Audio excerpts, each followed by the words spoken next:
It's 6:02, and we're going to call the CRA meeting to order for September 19th, 2022.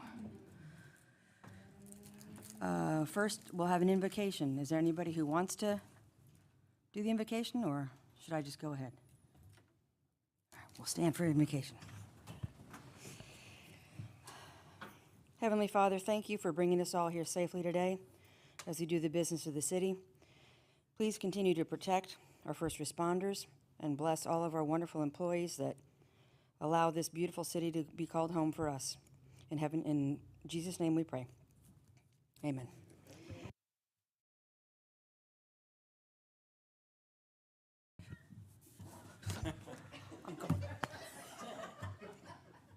I pledge allegiance to the flag of the United States of America and to the republic for which it stands, one nation, under God, indivisible, with liberty and justice for all.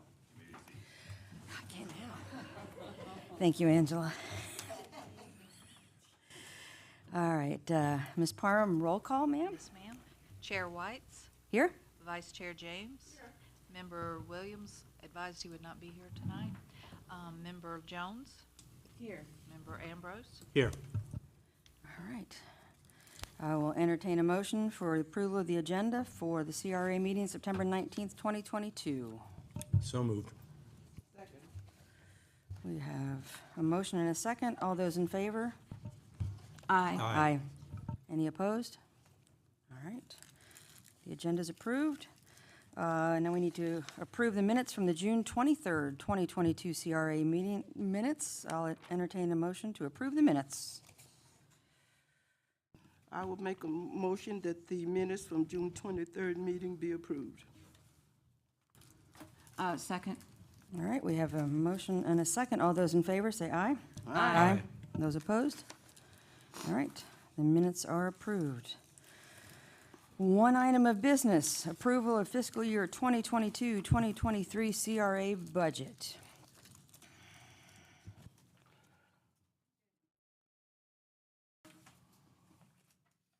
Good evening. How are you? All right. So this CRA budget high-level summary was in your book, but we handed out the more detailed page so you would have that as well for tonight's discussion. Ahead. So here's the summary you're familiar with from your budget book, showing the sources and uses at a very high level at a rolled-up approach. And then we move on to the more detailed one that I think you probably would want to discuss tonight more than the roll-up. This is more of the line item like you saw in the general fund by department, and Ashley was going to go through some of the projects with you as well, so you could see where those were budgeted within these values. Okay, so I just wanted to go over a few things. Under professional services, we have a facility plan for municipal facilities downtown, and that was one of the things on the strategic plan. Also, some of that money can also be spent on rails to trails, professional services associated with that to help get it moving a little quicker. May have needed to put a little more in there, but we'll figure it out as we go. Let me see. The High Springs Police Department contract services, that's for the Fridays and Saturdays and different things that go downtown. We added more money to the marketing budget this year, and that was in our strategic plan as well, that to do more marketing of downtown. And that's to be spent on ads and billboards and to do more events and promotional activities. Let me see what else. The big one is the increase for grant program expense. It said facade grants, but the way y'all are adopting the budget, that word facade grants isn't in it. So you can still adopt the budget the same way, but that money, the thought process was to enlarge the facade grant improvement program to include structural improvements, allowing that so nothing falls down, but we may need to take the word facade out, so we may need to just offer grants directly for that. And also that can be used to have other people work on grants for us. Like, Kimley Horn did a street and parking plan for us, and they received a grant from that, but initially we had to pay a small fee to get them to submit the grant. We were awarded a lot more. So that's why it's just kind of, we're gonna change that line item in the detail to just grant. But again, what you're adopting, is a larger, the budget you're adopting is larger. That's just for staff's own knowledge, but I want you to know that if you see a detail, when we input it. And then we had improvements other than buildings under capital, and that's the downtown lighting. That is also, like if the railings downtown, if we do any more beautification things like trees or plants or any of those things, those are for capital improvements downtown. So those are our main projects.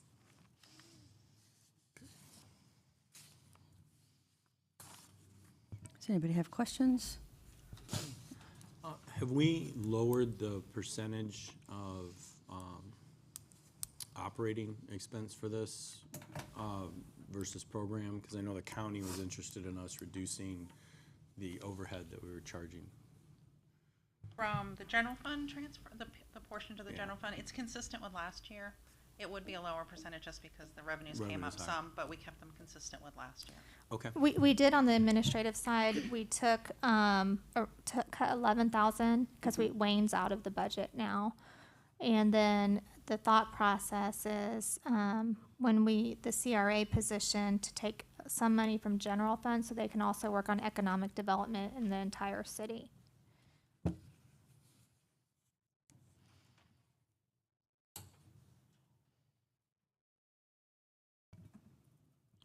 Any other questions? Anybody from the audience have questions?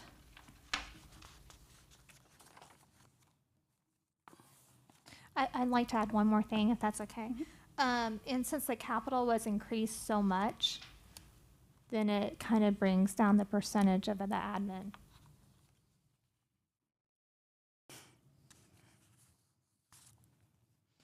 Are we buying more Christmas decorations?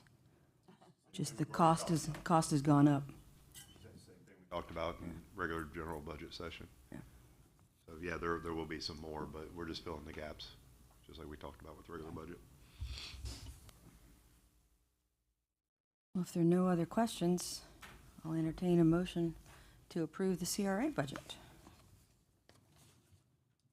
I move that we approve the CRA budget. I'll second that.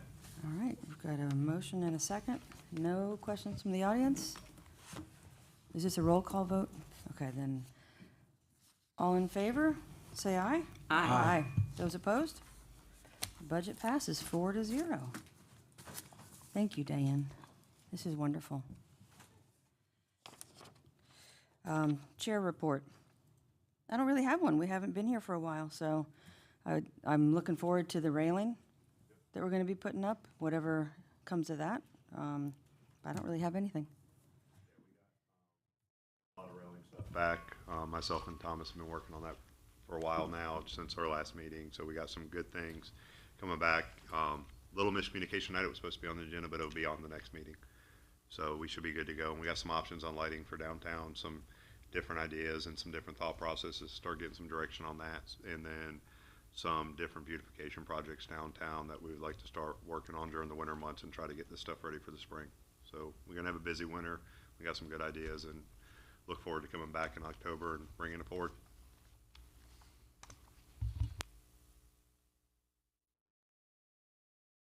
So is that your report, Bruce? Okay.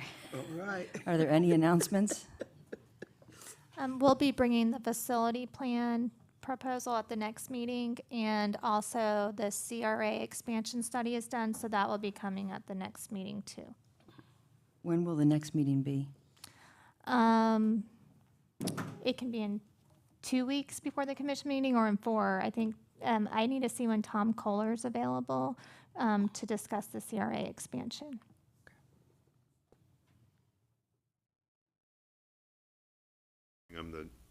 At that last commission meeting, so it'd be the 27th of October would be the next scheduled meeting, but we could do one before then with the new budget rolling in. So if y'all have a preferred date, if you want to try to do it on the 13th before that commission meeting of October, we could try to get something together by then, see if Tom's available.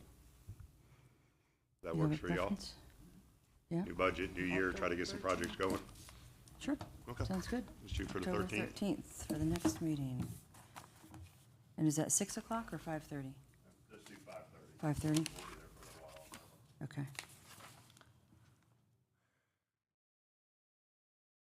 Okay. Are there any public comments? Any comments from the audience at all? Then I guess I will entertain a motion to adjourn the fastest meeting ever. Motion made. All right. We are adjourned.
Ready?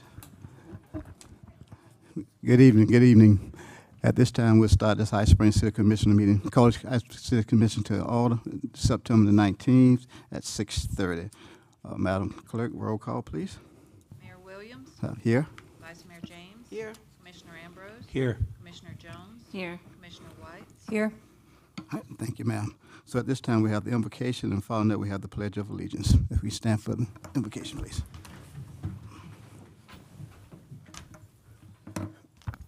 Most gracious God, as we come now to discuss the business of the city of High Springs, we ask you to lead us and guide us in the way that you will have us to go, God. Bless us with wisdom, knowledge, and understanding, God, that we can do what's best for the city of High Springs. And again, we want to say thank you for that protection, thank you for that grace, and thank you for that mercy. In your sweet holy name we pray. Amen. Amen.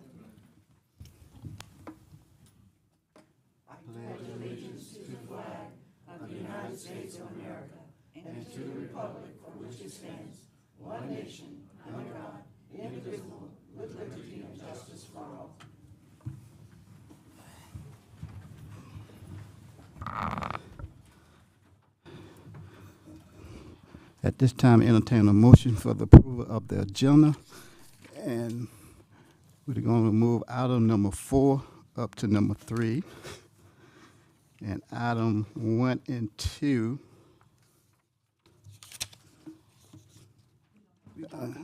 On new business, we're going to continue that. So we're taking 1 and 2 off on new business. When we get to that item, then we will need to continue it till the date certain. Okay, gotcha, all right. Sounds different now, so we will discuss it anyway. All right, so at this time, I move we approve the agenda, swapping positions for items 3 and 4. I second. okay, got a motion and a second, any other discussion? All right, hearing none, all in favor, let me know by saying aye. Aye. All don't approve, same sign, motion carries. All right, at this time, approve the consent agenda. So moved. Got a second? All right. Any questions and comments? Hearing none, all in favor, let me know by saying aye. Aye. Aye. All opposed, same sign. Motion carries. All right, moving on to special presentation by the Police Department and the Kiwanis Club on Santa Fe, of Santa Fe. Good evening. Good evening, Mayor and Commissioners. Sue Weller, and I am president of the Kiwanis Club of Santa Fe. And I am here tonight along with many members of our Kiwanis Club, right here. And Chief, come up here, please. Thank you. We know that there are times when a child is in a stressful situation beyond their control, which requires a police officer's involvement. It could be a domestic situation, an accident, or something similar. These bears are not just cute, but in many instances, they can help calm a child during or when they've experienced a traumatic event in their young life. Having this teddy bear available to our police officers in their cars to provide to a child can make a world of difference to that child. And so one of Kiwanis' focuses is young children. That is what we do, especially for the very young. And so it is with pleasure that our club present 50 of these teddy bears for them to present to children when they're in need.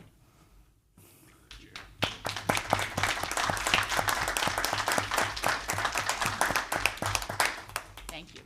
On behalf of the High Springs Police Department, we are so appreciative of this small token that drives miles of compassion for children of the police department. We thank you for the partnership that you guys have given us over years, ever since I've been here, and all the other different things that you do for us. So on behalf of the City of High Springs and High Springs Police Department, thank you. Thank you. Thank you. Appreciate it.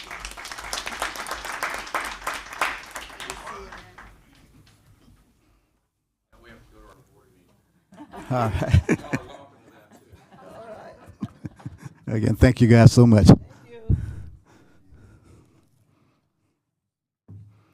right. Moving on to budget. Item number 1, discuss and act on the resolution 2022-M.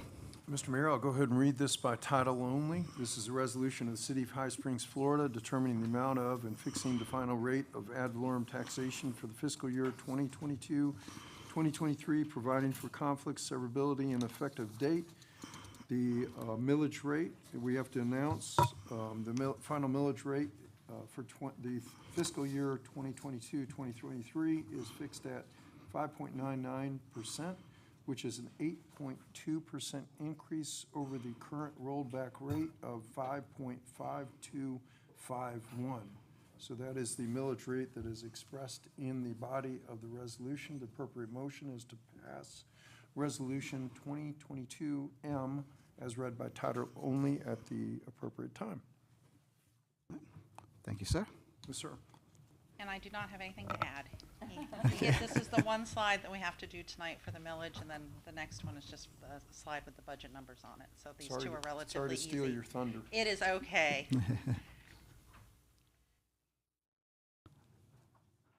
So And- this one's ready to vote on whenever Any you are, questions? unless you have questions. All right. Entertain a motion.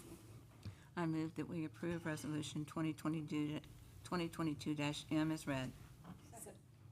Okay, we got a motion and a second. Any other discussion? Anyone from the audience have any questions or comments? All right, hearing none. Madam Clerk? Mayor Williams? Yes. Vice Mayor James? Yes. Commissioner Ambrose? Yes. Commissioner Jones? Yes. Commissioner White? All right, motion carries.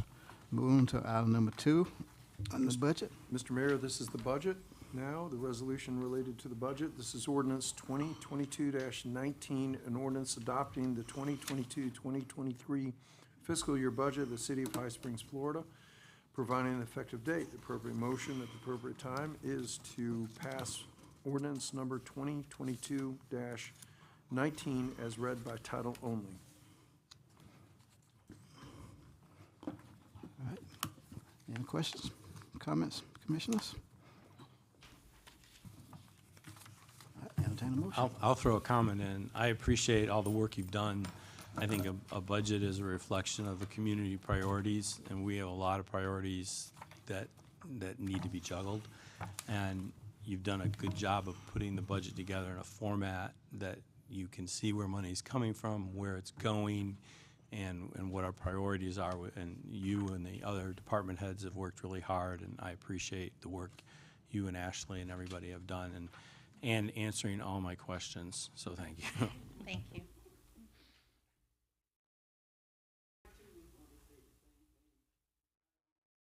The product that you have presented with us, and it's my kudos to all of you that had a hand in developing this. And I'm not mistaken, I think this is about the earliest that we've ever had this thing completed. It's usually taken us a little longer, and is that right? That's what I thought. So, Next year will be even earlier, because I'll be familiar with everything then. well, congratulations on this one. Thanks, we had a lot of help. Congratulations to everybody that helped.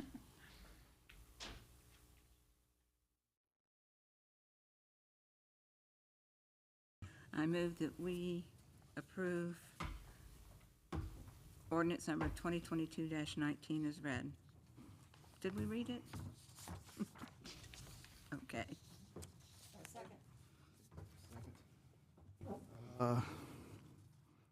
Anyone from the audience? Any comments? Any questions? Hearing none. Madam Clerk? Vice Mayor James? Yes. Commissioner Ambrose? Yes. Commissioner Jones? Yes. Commissioner White? Yes. Mayor Williams? Yes. Okay, motion carries. Moving on to unfinished business. Continuing discussion on hiring an additional attorney. Mr. Mayor, I think there was some discussion at the last meeting about how our contract was structured. And one of the questions was, does the contract run with our law firm? Does it run with myself? And the whereas clauses state that Scott Walker of Folds and Walker has agreed to accept this appointment, will serve as the city attorney. And by agreeing to serve as city attorney, he will also serve as charter officer, given all the powers and duties assigned to the city attorney under the charter offices of the city charter of the city of High Springs. So that particular contract was approved in September of 2016, and that is the current contract that we have between the city of High Springs and the city of High Springs and our law firm and myself serving as your city attorney. The current monthly rate is $5,300. It does have a 3% increase. That is cost of living adjustment that has not been accommodated since 2016. So, of course, we're requesting to abide by the contract and provide for the 3% rider as per the contract. I think the other question was, could we, or the city, have another attorney look at other, or from a different law firm, look at other special projects or that sort of thing? I think you can do that if you so choose to do that. It would, in my estimation, require an RFP for that purpose. Could we do a piggyback agreement? I'm just trying to give them another option if you know, piggyback agreement. I think no, I don't think a piggyback on Okay. a professional services. I just Okay. don't think that would work. Okay, no, I just thought I'd, you know, just in case it comes up, have it answered now. Sure. Thanks. All right, thank you. Commissioners, any questions? I understand then correctly that any additional attorney services that we were able to get through an RFP, would that go through you first, or would that be independent of your firm? As it currently stands, any special services that you have runs through our firm with our authorization. So, for example, I think we touched on this last time, when you have bond services, we've used Neighbor Giblin out of Tallahassee for that purpose repeatedly over time, for financing issues, that sort of thing. So that generally runs through our office, yes. That would be an example of that. So we wouldn't have the flexibility to seek out additional legal counsel independent of you? Not without an RFP. Okay. So if we were to put out an RFP for, it would need to be for a very specific scope of services, or could it be for additional legal representation? I think it would be for whatever the majority of the commission so chose. I think that would be up to you all to decide that. Okay.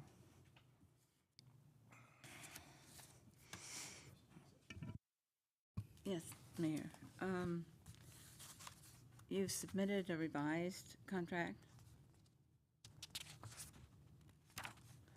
Is there, I have a revised contract within these documents? Right, right. That was the 2016 contract, correct? Right. Which includes an increase, correct? That is correct. And you crossed out the CPI and used the 3%. You've changed the date to 2016. Will you require the 3% per year since 2016? Since we haven't done that, essentially our firm has given up, my calculation is about $68,000 that we have not charged the city that per the contract we could have charged. We're not going to charge that, but I do request that we follow the contract and provide for the 3% per year, yes. From 2016? Correct. Okay.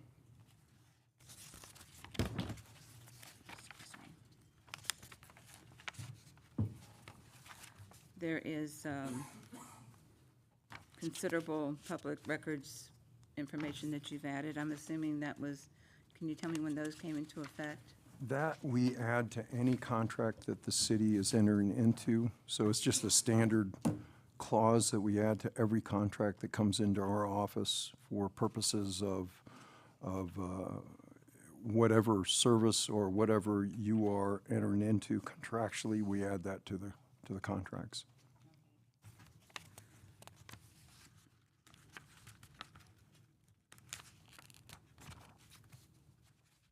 That's all my questions. Yes, ma'am. So I'm still going to put out there my preference that we put out an RFP for legal representation for this city. That's still my standpoint. I think that's absolutely no personal affront at all to Folds and Walker. I think they've done a great job, and I think that they do it with great heart and they care. But I think at this point, the city of High Springs needs eclipse the capabilities or the staff that they have. That doesn't mean in my mind that you're closing the book, but perhaps it's time for another chapter.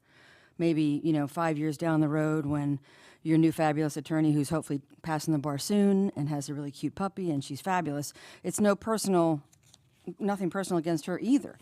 But there's a lot of things going on in the city right now that I think really require some attention, and I feel that the city isn't getting the attention. And I appreciate the fact that you've said that you're going to put some things in place that will hopefully rectify that.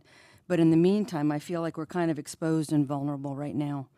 And I understand that your interpretation of the law is, based on all of your experience and your vast knowledge and your education. And I take no exception with the fact that you are doing your due diligence. But I think that also, if you look at the legal process through history, there's lots of Supreme Court cases that have not been unanimous decisions. Miranda versus State of Arizona, that was a 5-4 decision back in 1966. Everybody knows what Miranda is all about. May not have known who Senor Miranda was, but that was certainly a pivotal decision, but it was a 5-4 decision. If you look at, Supreme Court justices, they all have a law degree, they've all got judicial experience, and they're all interpreting the same document, but they still come up with a different endpoint. And, you could look at Antonin Scalia and Ruth Bader Ginsburg's dissent, and they were oftentimes not on the same side, but they were both absolute legal geniuses. So this is not at all a personal thing whatsoever, but I feel that the city is not getting the attention or the representation or the backup that we need. We're not attorneys, but we need to have access to an attorney. The staff here needs to have an access to an attorney to be able to answer their questions. And like I said, everybody interprets things a little bit differently, and I'm not saying anybody's wrong, but I feel that the city's needs are not in conjunction with what we're able to get right now. So I would still ask that we consider putting out an RFP to seek what kind of feedback we can get for representation for the city. Mr. Mayor, I appreciate the compliments that she gave us. I hope she does feel, and all the commissioners feel, that we have approached legal representation from our, as you said, heart, in our heart for the city of High Springs.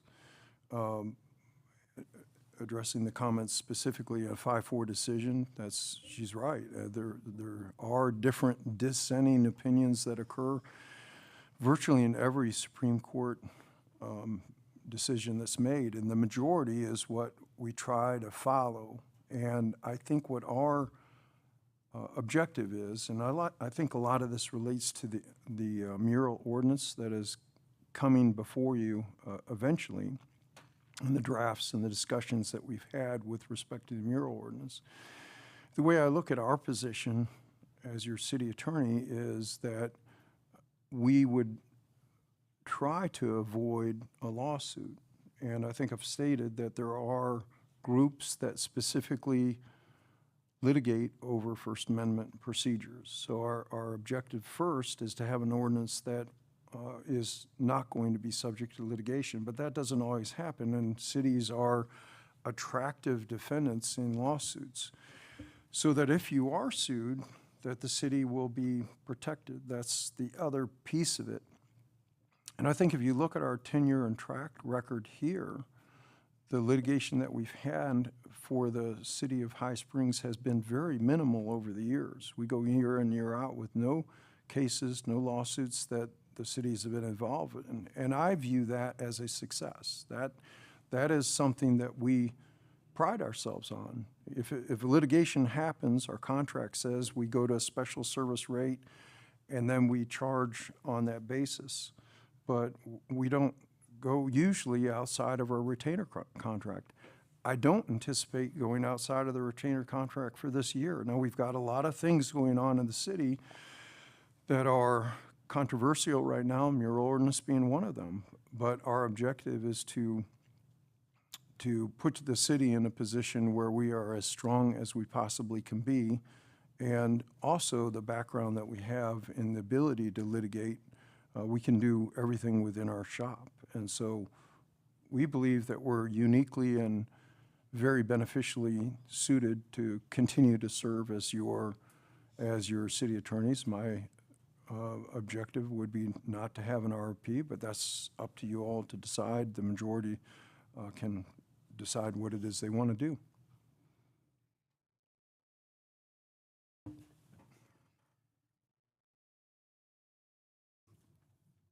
Yes.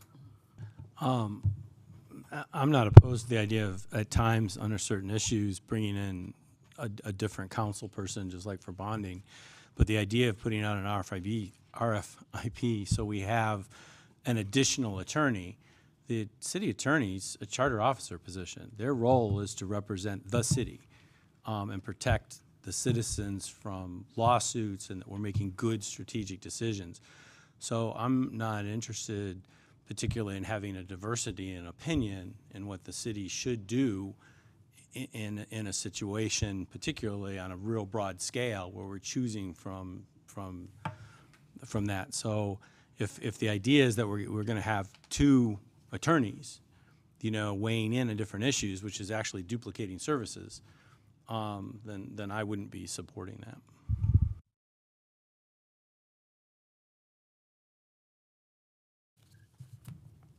I am specifically going to bring up an issue. What if, Scott, someone were to come and sue us because, as I've maintained all along, we have no rights.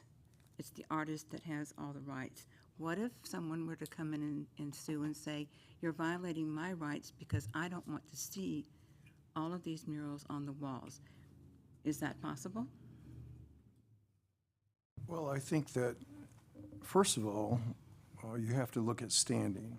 What is your standing as a citizen of the city of High Springs? That's the initial, in order to bring the lawsuit.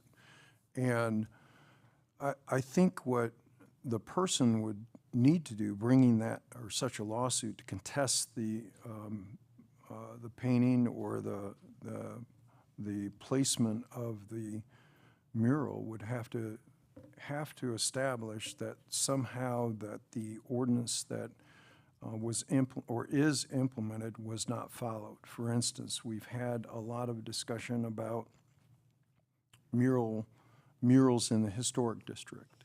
And if you could make a case where there's some violation related to the mural, not a content-based complaint, then I think that would be the type of thing that would be something to look at if you're contesting the matter on that basis.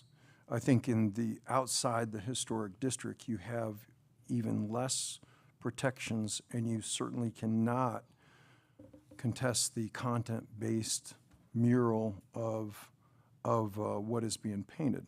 Now, having said that, there is also some protections that the city has if the standards of the city are not met with respect to pornographic, defamatory, or some sort of ordinance that did not meet community standards in that regard. You again went into content neutral. I didn't ask about content. I simply asked, what if a resident came with a lawsuit to the city stating that they object to the fact that we're having 10 murals put up at one time in the city, that they do not approve of that they feel like they're not getting their voice heard. Only the artist's vote is being heard. Nothing about content. Nothing about content. What would be the basis of the lawsuit? Just They simply do you not don't want like to it? see murals all over the walls of High Springs.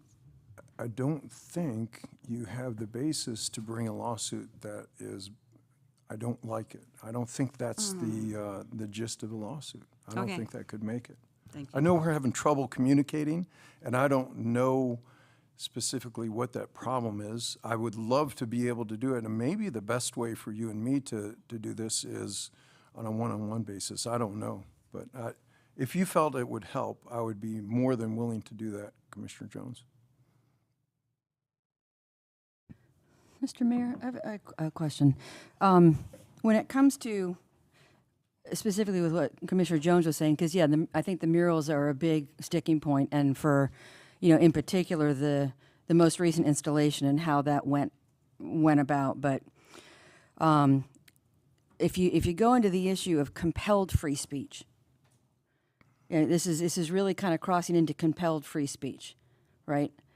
And there was a case, Heffron versus International Society for Krishna Consciousness in 1981, where it stated, the First Amendment does not guarantee the right to communicate one's views at all times and places or in any manner that may be desired. And I think that's kind of where we're crossing into here, is this kind of a compelled free speech. I mean, if there's somebody saying hateful things in town square, I support his right to say whatever he wants to say, but I certainly don't have to go there and listen to it. But with this kind of, with the visual representation, there's really no way to avoid it, potentially. So, and with the one particularly here, I don't know if I understand exactly how it came about, but the certificate of appropriateness was submitted.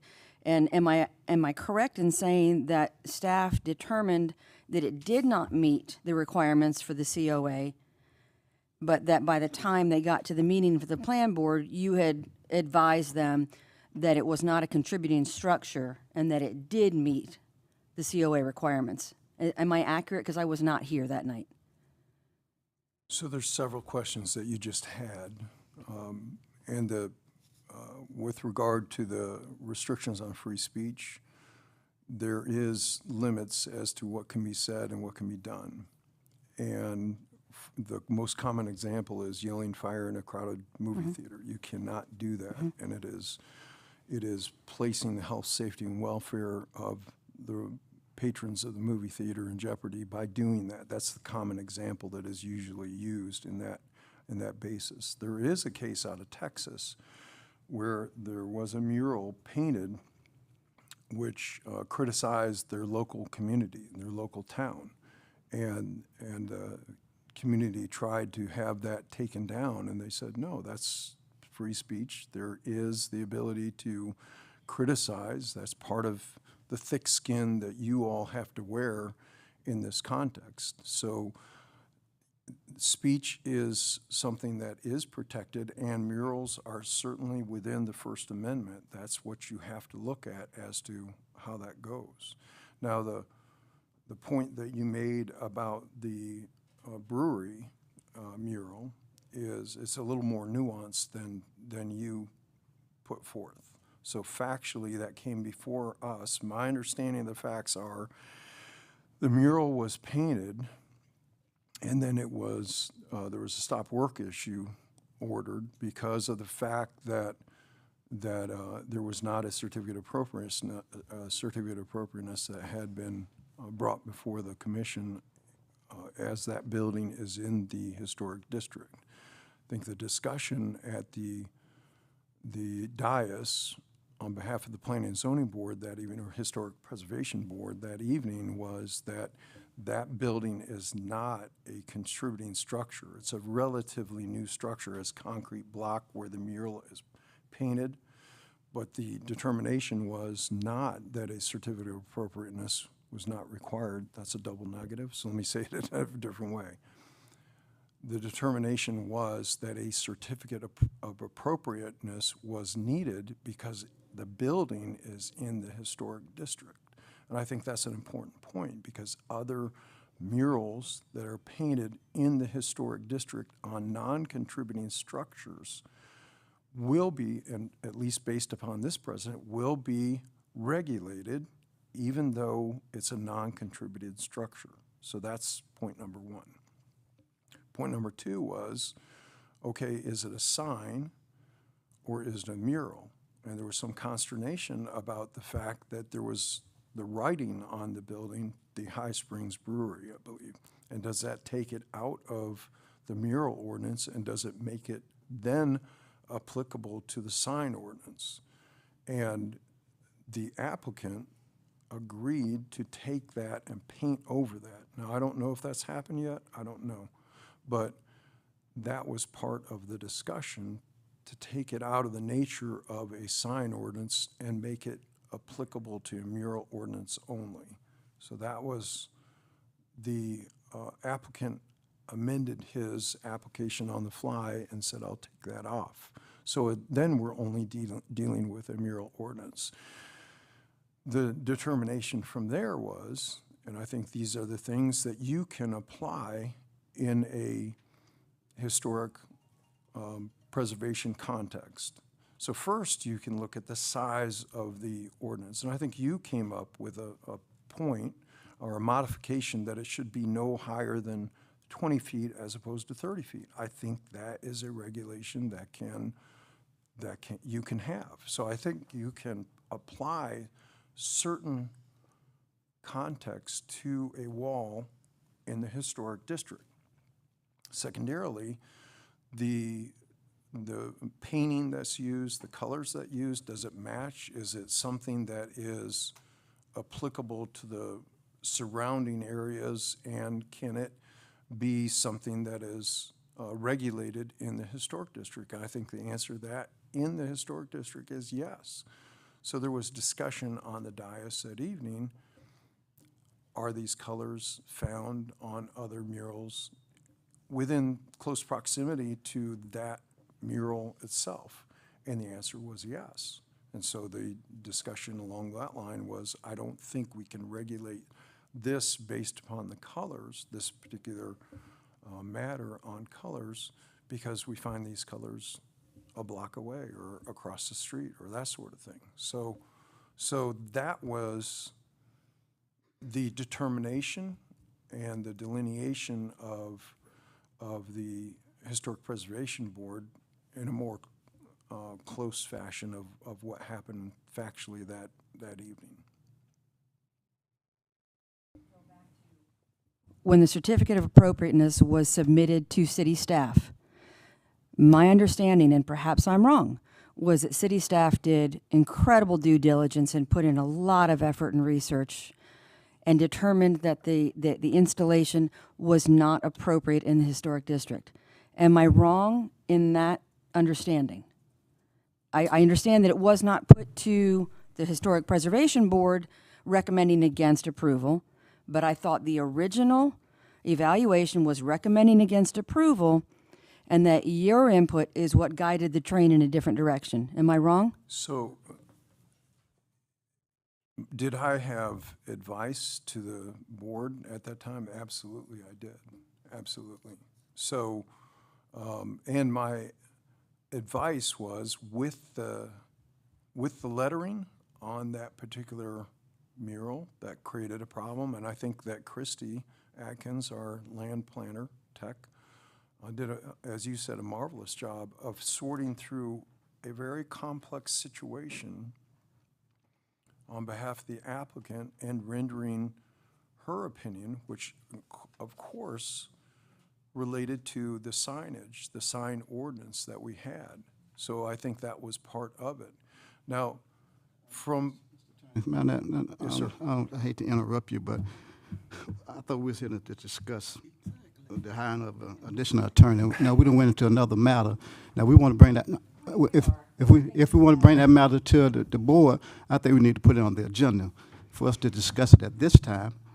If I'm reading it correct here, continue to discuss the hiring of additional attorney. So why are we talking about a mural and Yeah, what I happened on the understand. building I understand there? what you're saying, Mr. Mayor. It's, so this that's- particular issue, for me, plays much into the reasoning for wanting an RFP for a different attorney. That's the reason why I'm bringing this specific thing to the commission. And I'll make this offer to you and the other commissioners. My cell phone is there. I will talk to you and try to, we can pull the file, go through exactly what happened, at least from my memory. We can pull the minutes, we can look at all of that. And I'll offer that to you, Commissioner Jones, any of the commissioners. I have no problem going over that with you. I'll leave this, Mr. Mayor, real quick. My job is to try to synthesize what the law is and look at the constitutionality of something, the majority vote of the constitutional opinions that come down the pike from the U.S. Supreme Court, the Florida Supreme Court, and the other district courts of appeal that happen along the way.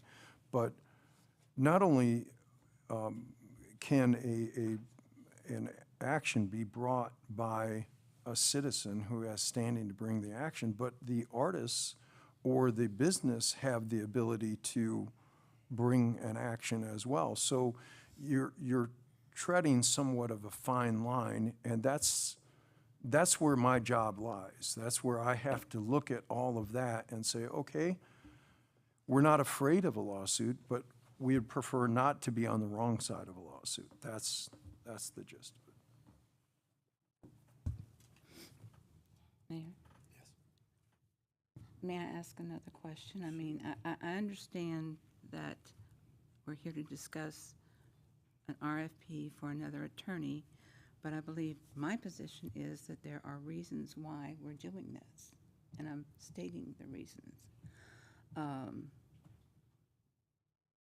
Another issue I had was with the recusal of Commissioner Ambrose to vote on this issue, because he is a partner with the Heart of High Springs. He initiated the Wall Dogs. He comes into the meeting knowing how he's going to vote. And I understand that when you advised me about not coming into a meeting with my mind made up that it was a quasi-judicial issue. And I was told, and not that I doubt her word, that Andrea called Tallahassee to ask about this issue. My problem with that is that when you're speaking with someone over the phone, your inflection and your opinion and whatever comes across to the person you're speaking to that might sway the person to listen to your way. And having nothing in writing to say that the state said this, we're just having to take her word for it. It just, it doesn't hold up standards in my opinion. I just feel like it may be legal, and I've said this before, it's not ethical. And you teach a course in ethical, and that's my point.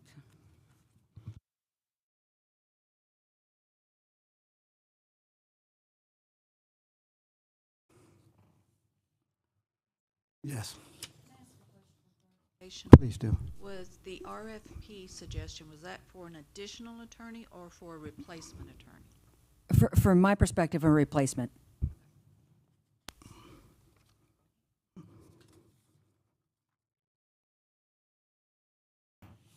Okay, any other discussion?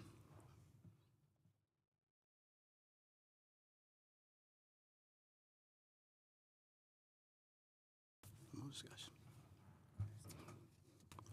All right, so we finished the issue?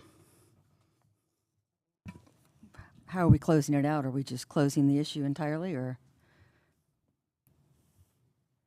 is this something we vote on, or no? What we voting on, what? I mean, what are we doing? That's what I'm trying to figure out. We here did. Well, I would make a motion that we send out an RFP for a new attorney. Yes. Also, he's changed the agreement to read differently than what we have currently. I think that would give us the opportunity at this point to send out an RFP to see if, according to what has been changed, whether it would benefit us or not, even financially. That's not a fair comment. That's not, that I've changed the contract that was approved in September 2016? That's not- 14. There It was a was approved contract, you saw the minutes in your No, I didn't. packet where a contract was approved in September of 2016. Contract I have is 2014. Do you have a later one? Packet, there is the one that was amended in 2016, and they did pass that. The commission did pass the later one. To say that we changed a contract that has been approved by the commission, I'll take umbrage with that, Commissioner Jones. Okay, So that's very improper. excuse me. It I'll is. try and word it Okay, differently. come on, that's, Excuse me. So it will be from 2000, the contract was dated 2016? Is that what you're saying? Correct. And what I have here with the revisions, that does not, was that included in the 2016 document? Correct. All of these changes were in there. That is correct.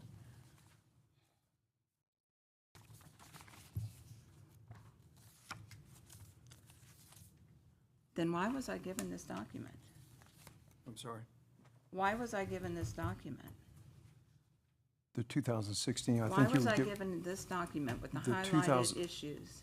the 2016 document was approved by the city commission in September of 2016. Well, the way this looks, it's not. It's changed to 2016 on this document, and it's not signed, and it has all these revisions in it, and I do not know why I have it in my hands. Because that's the document that was approved in 2016. yes. Yes. I think that what we're looking at here, Commissioner Jones, is the track changes that made it easier for us to be able to see what was changed. And I think that's why this version is in there, if I'm correct. Correct.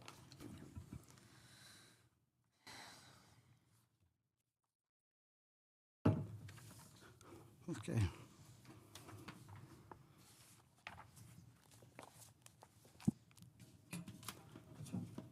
So, you finished? Okay. We obviously can't vote on it because it doesn't say to vote on it. It says continued discussion. I would like to have it moved to the next meeting so that we can put it on the agenda to vote on it, To vote on, hiring another attorney. but nobody seconded. I second it. Okay.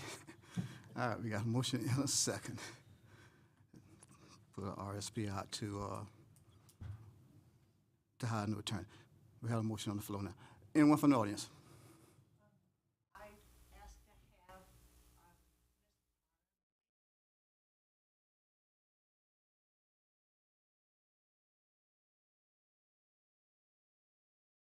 Is it dealing with this issue? I question if we should read the letter as the person is present who wrote the letter, and the commission already has a copy of it. It's quite lengthy. Do you want me to read it? Mr. Mayor, I think it can be made part of the record if so choose. It doesn't have to be read. It certainly can be made part of the record. Sure, I don't have a problem with that. I don't see the letter. I'd like to let the community know the things. I mean, what I wrote in the letter are things that I've observed in this meeting. They're not, somebody talking over at the great outdoors. They're things that have been observed here. And I think our community has a right to know. What I see happening here tonight is Mr. Walker is clouding the whole issue of his job performance by bringing in, well, this is about the murals. Well, it's not. That's one example.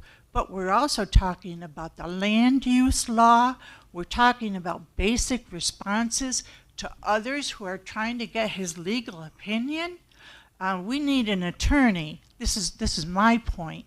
We need an attorney that not only protects the city, but also presents the legal argument that supports the city residents' wishes. We are the client. And when you hire an attorney to represent the client. They don't start saying, well, you know, you use the law to protect the city based on the rights of that client. And that's not happening. It's not just about the murals. It's about actions that have been taking place, and I understand a lot longer than just the last year, where the city has not been supported in the way that commissioners have suggested. For example, just writing ordinances for the city, some rules and procedures that have been suggested here, and then totally left out. There represents a lack of teamwork, the conflict of interest that we see because of the lack of supporting the vision of the city in general. And it's your job to help the city write rules and procedures that secure the people's wishes by acting as a team, part of a team. And I don't see that. I see you doing a lot of talking without being succinct. Ma'am, and address just me. answering Don't address the question. attorney, please. Ma'am, please address me. Don't address the attorney. Okay? Okay. Thank you. You know, I mean, answers have to be asked over and over again, and just a lot of time is spent going off on things that aren't answering the question. It's not about murals. It's about his job performance in general. Thank you. Thank you. All right, we have a motion on the floor. Any other discussion from the floor?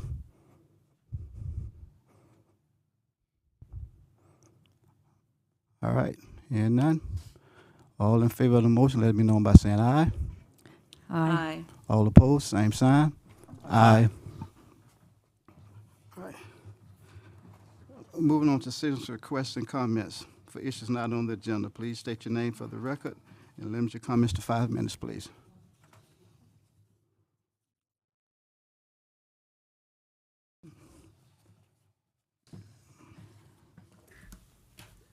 Good afternoon. My name is Tanya McGruder. I just wanted to come out tonight. We are having issues with the limbs being trimmed on Northwest 178th Place.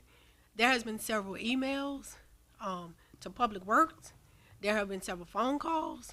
And it's getting really bad because you can't see oncoming cars. And we're out there in the community, we just feel like someone's gonna have an accident soon if it don't get done. And I did make a call today, and I talked to Amy. Well, she told me that they don't have a crew that can get out there. It will actually be in the wintertime before they can cut those limbs back. But it's just about to close the road.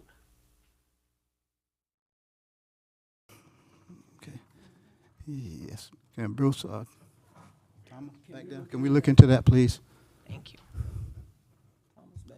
All right. All right, thank you. You got it. Thank you, Tanya. Anyone else? Citizens' requests or comments? No. Something not on the agenda.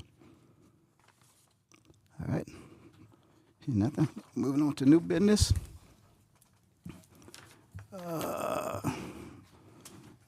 So this is one we want to discuss and consider the act of the development agreement with CRA Corporation Holding, LLC. So staff is requesting that this item be tabled. The developer's representative communicated with us this weekend that something arose and she can't be at the meeting. So we're asking that the development agreement and the PD zoning both be tabled so we don't have to re-advertise. Do you have a date? I would say to the next meeting. Unless something comes up and we have to re-advertise, then we'll pull it. I'll make a motion, we table item number 1 until the next meeting when the developer's representative can be available. All right, got a motion and a second. Any other discussion? Anyone from the audience? Hearing none? All in favor, let it be known by saying aye. Aye. All opposed, same sign. Motion carries. Okay, item number 2. I make a motion, we table item number 2 until the next meeting when the developer's representative can be available.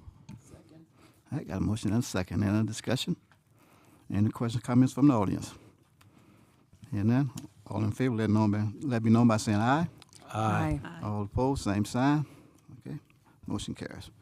Get on to new business. Discuss and consider the act of ordinance 2022-17.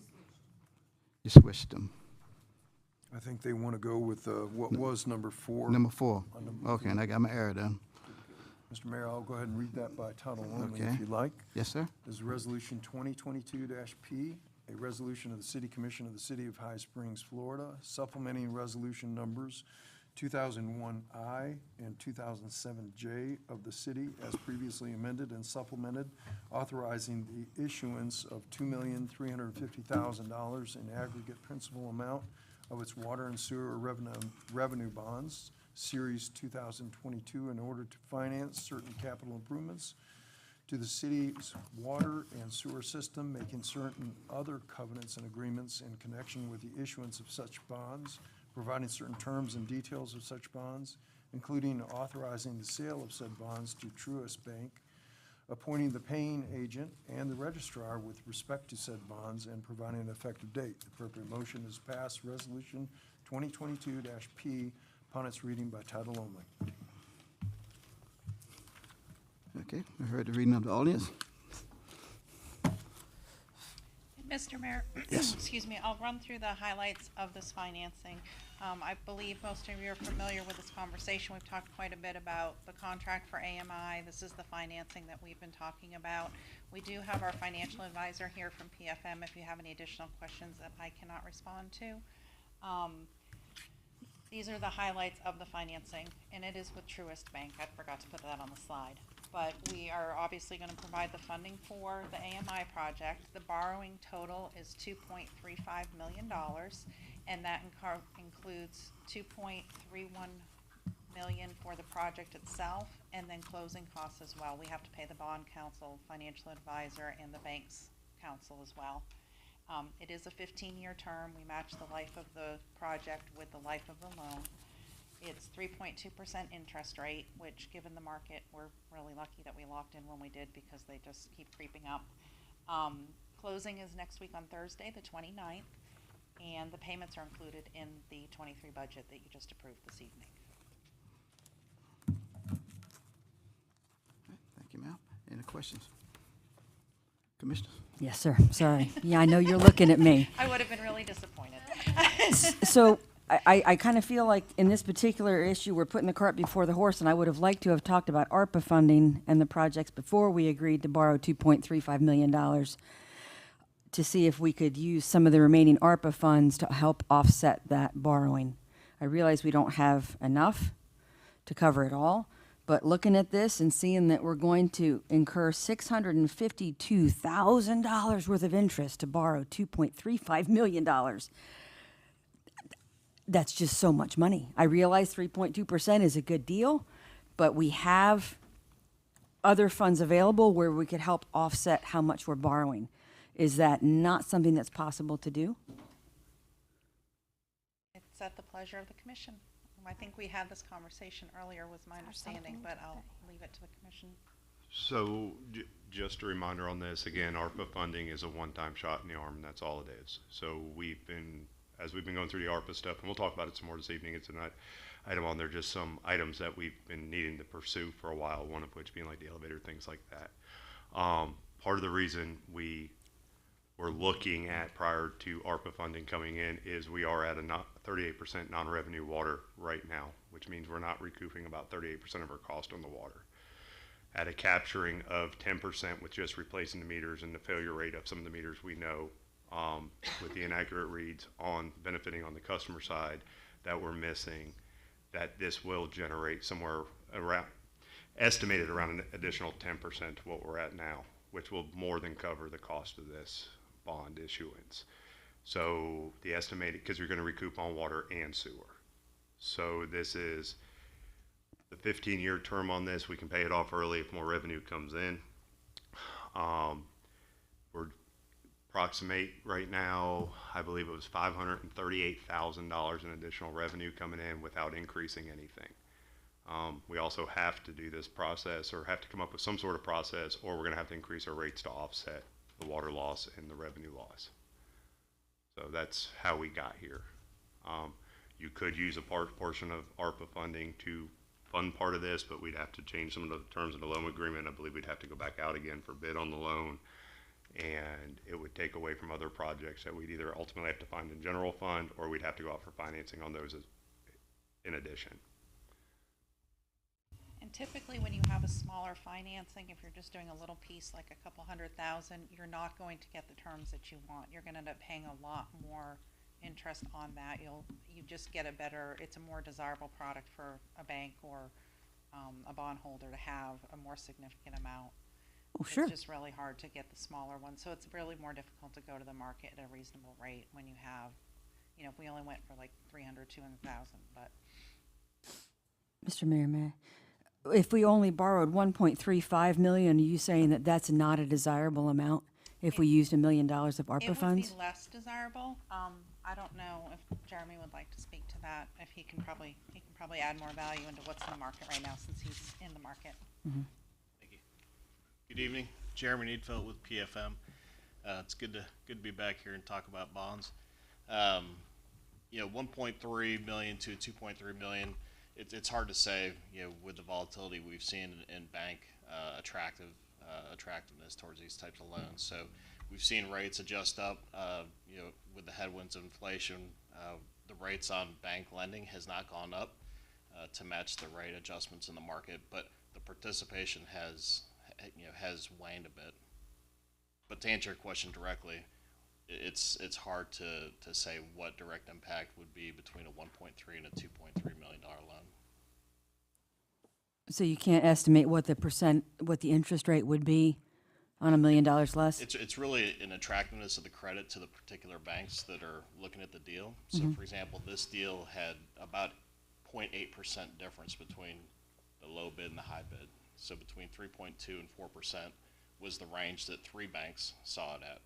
So, that was about 56 basis points ago is when we got the rate. So the market in general, the 10-year treasury, for example, is up about 0.5% from when we received bids on this loan. So, rates, impact whether it's a quarterly target that a certain bank is trying to meet. Truist in this example may not participate, when they get within a month of the election or something like that. So there's other political and market influences that keep this from being an isolated discussion.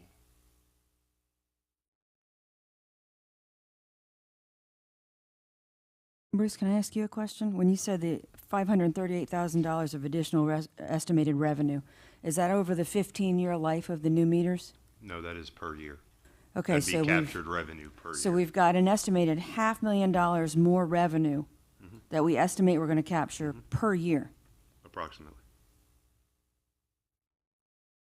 Why couldn't we pay this off way earlier then? I realize that there's a penalty for doing that. And that's the goal, is to pay it off earlier than what the terms are in here. And Jeremy would have to go into all the details on that, because once Diane came in and started handling the loan, I kind of backed out of all the potential details on that. Because initially we looked at 10-year term versus 15-year term, and then there was some startup cost and closing fees. So Jeremy can explain that a little bit better than I can. No, thank you, Bruce. And just to hit on that, we did look at the prepayment flexibility that was offered with Truist. We asked for ultimate prepayment flexibility for that reason. If revenues come in strong and you don't want to make rate adjustments, you want to use excess cash, the option was exercised to have a 1% penalty as opposed to a non-call period. So the bank gave us 2 options. You can either do the first 7.5 years non-callable with a par call after that point, or you can do it callable at any point with a 1% premium. And what we're looking at is the 1% premium for paying it off early. Yes, ma'am. So in this instance, you'd pay on a $500,000 increment to pay off a year from now. You would pay the 1% penalty in addition to the accrued interest. So you would eliminate future interest costs by doing that.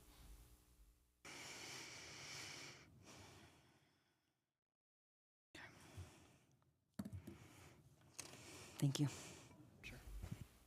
To me, since water is a special revenue fund and there are a lot of restrictions on how we can use it, if moving forward on this is going to generate an additional income in the water fund and it essentially pays for itself, it maximizes our flexibility to use funds throughout the budget for other things. So given how much the cost of construction is moving up and the cost of labor and everything else, it makes sense to move forward with this. And it's responsible to use a designated funding source, unless we think our water system is going to go away, that would make sense to pay for this. So Well, this will also benefit sewer as well because it's capturing both sides. Right. So it'll be a shot in the arm for both projects, both. I mean, and Both enterprise. if we used the ARPA funds, for instance, and we paid this down, or we used a lot more of that, we would see an increase in revenue in water that we're anticipating, but then we would be required to be spending that on our infrastructure. So unless we find little projects that are small to use those dollars for, we would probably end up having to take on a loan to do a bigger water project to meet some of the needs. I mean, we can't just take it all and put it in general revenue. Right, and there's some different thoughts and discussions with staff, and ultimately we'd have to get with the commission on how, and the city manager is on board with this as well, is with some of that additional revenue coming in, it would go into an account to where this has only got a 15-year life expectancy on it. So we're not having to finance this much again or finance anything when this life of the system's up.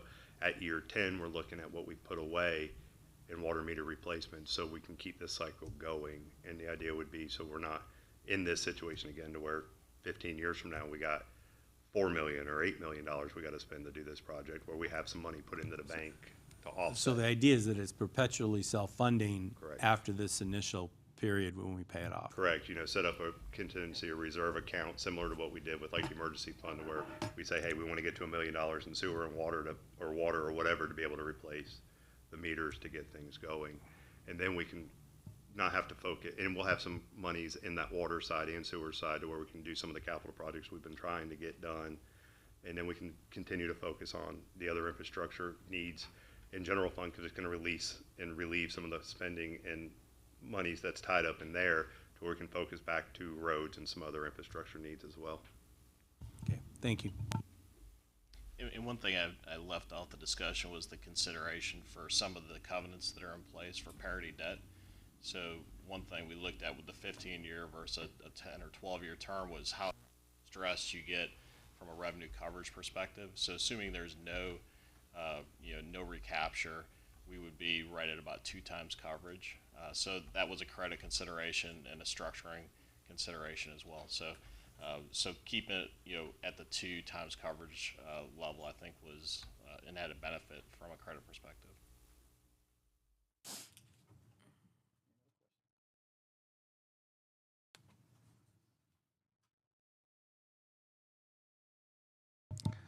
I make a motion, we approve resolution 2022-P and the issuance of the water and sewer revenue bonds.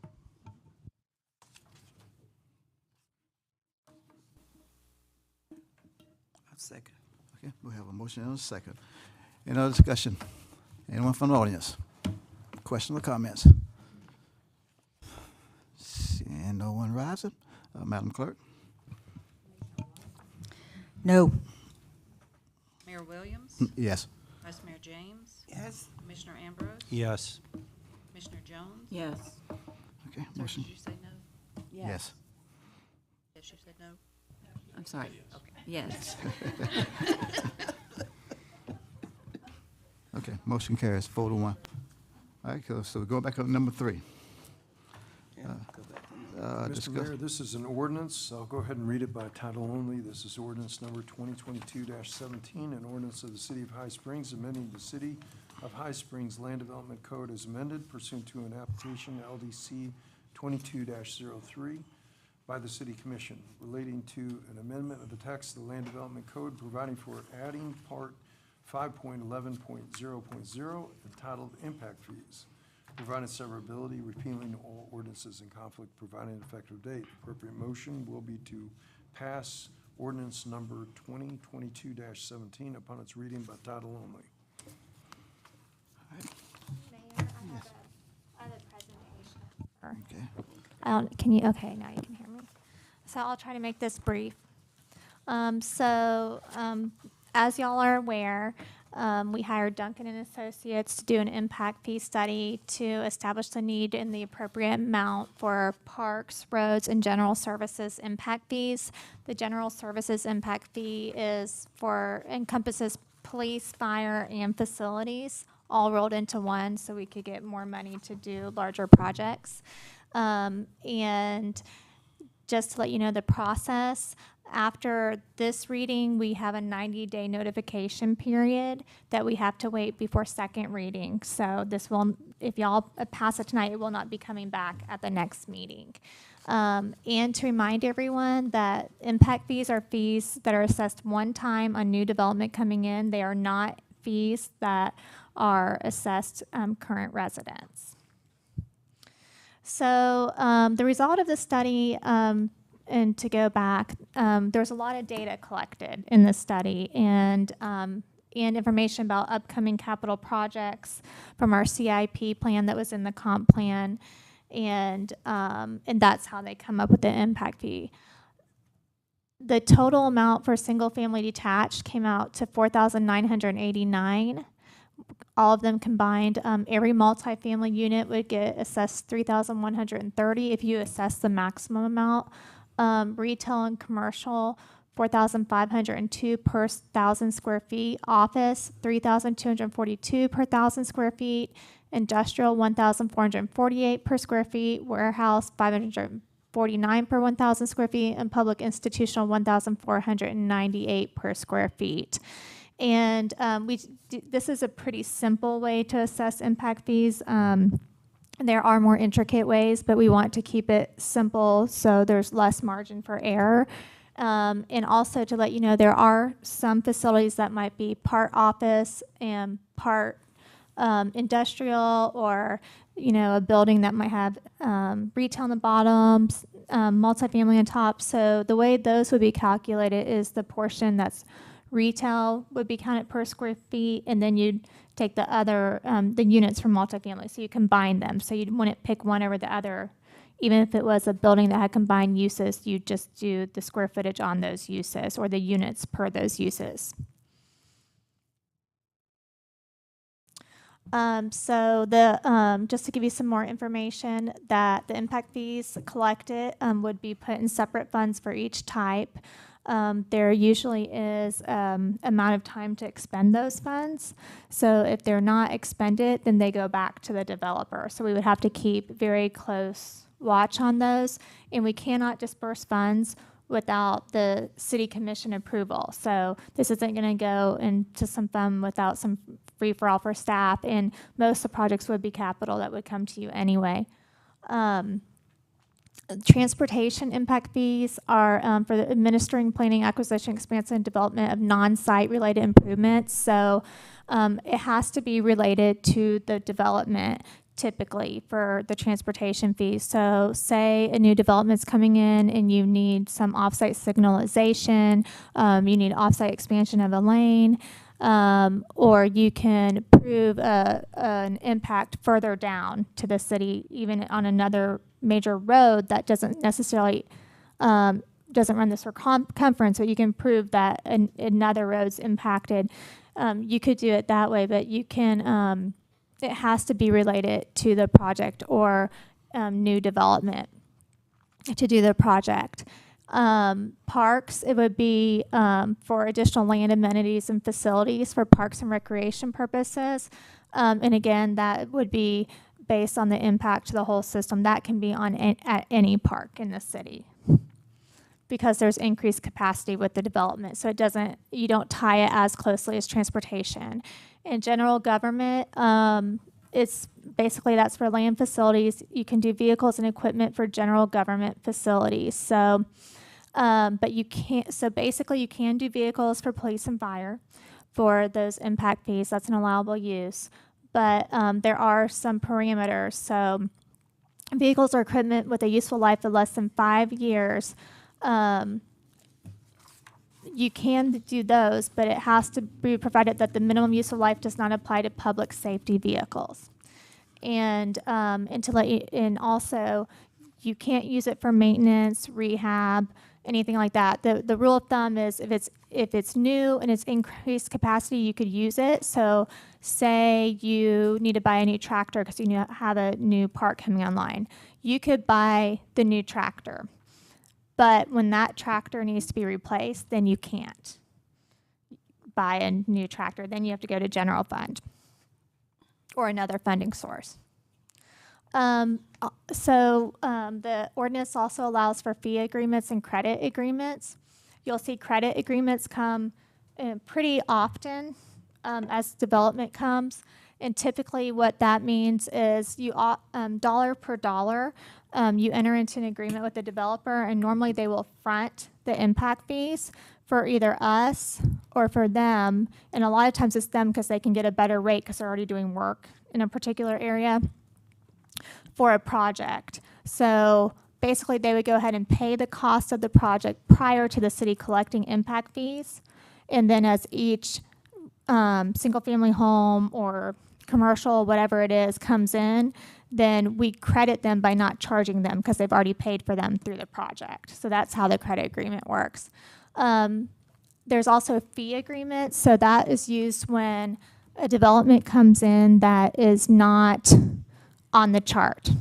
Like a lagoon project, say. How do I assess impact fees on a lagoon project? I'm not going to try to figure that out because I'd be wrong.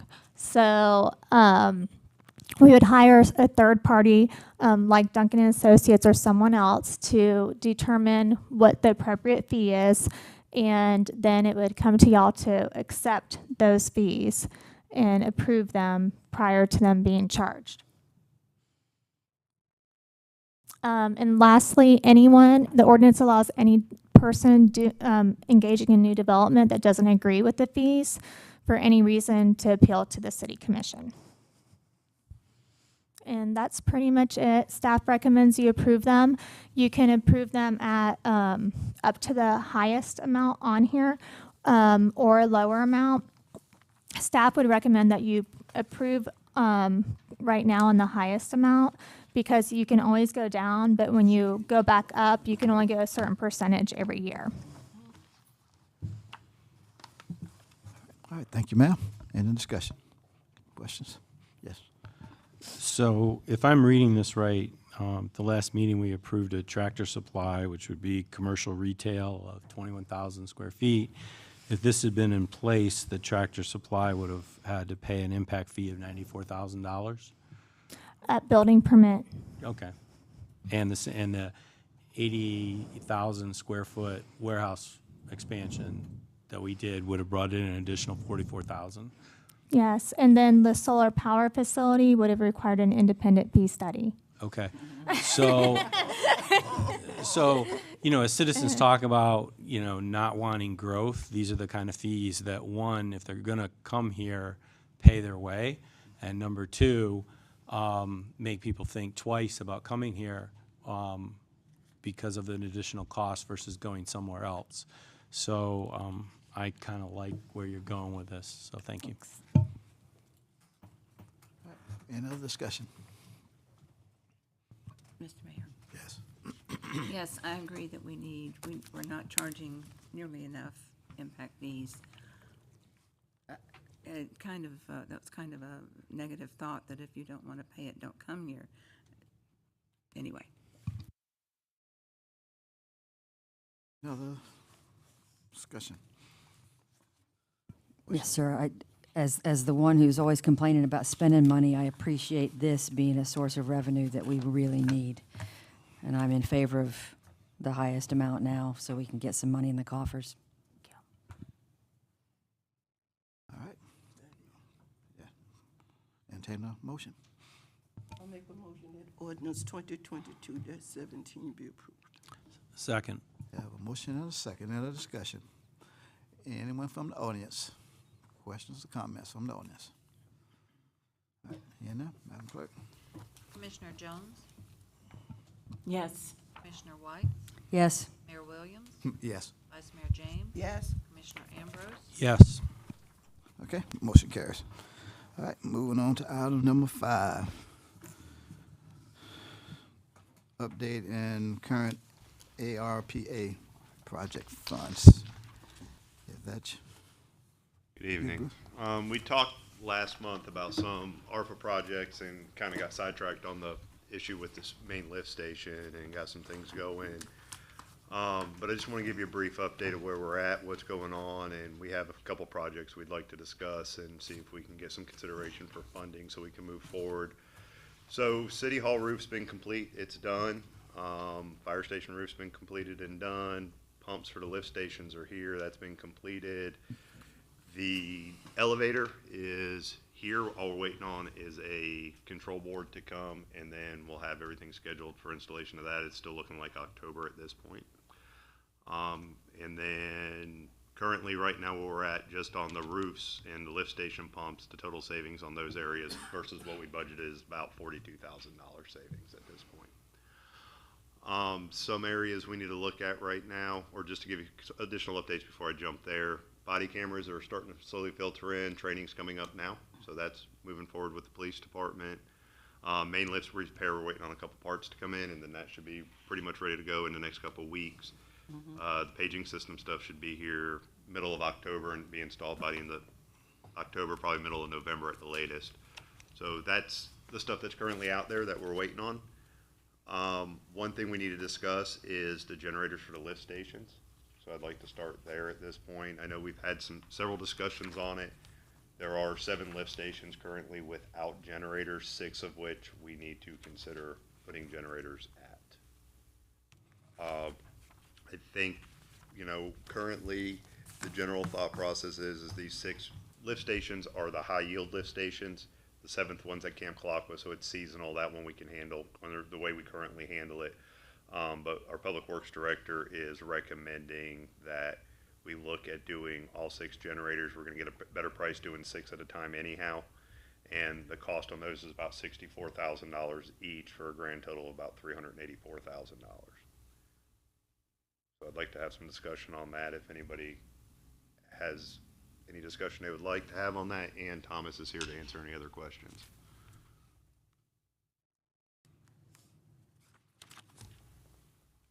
yes? Actually, I was waiting for Commissioner White's. I think it's important that we have the generators for the lift stations, absolutely. For the gravity-fed areas in the city, if a lift station's not functioning, no power, breaks down, whatever, if there is a backup into someone's home, is the city liable for that? Thomas is shaking his head, Yep. yes. Okay.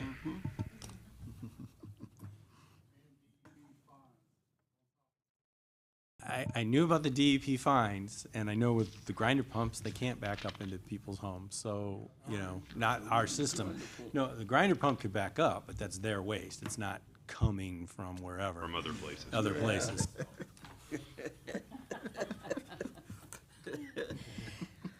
Mr. Mayor, may I? So Bruce, can you tell me on this spreadsheet, the green is what's already complete, blue is in progress, Correct.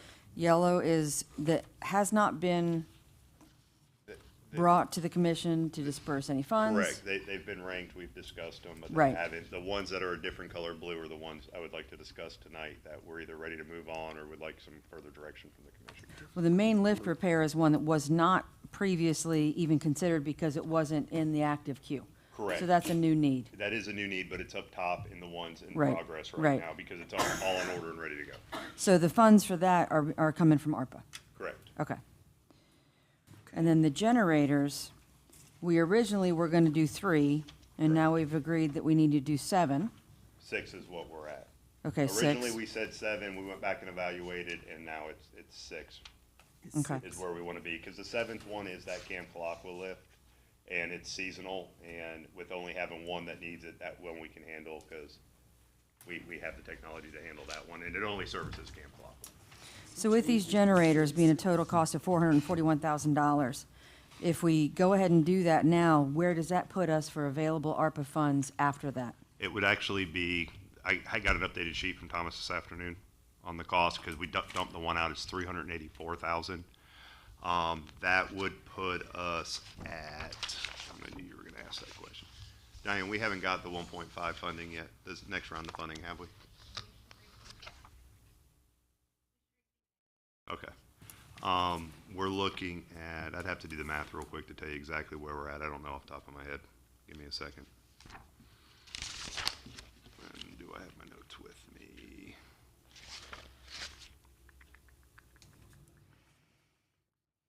We had about 1.8 budgeted, correct?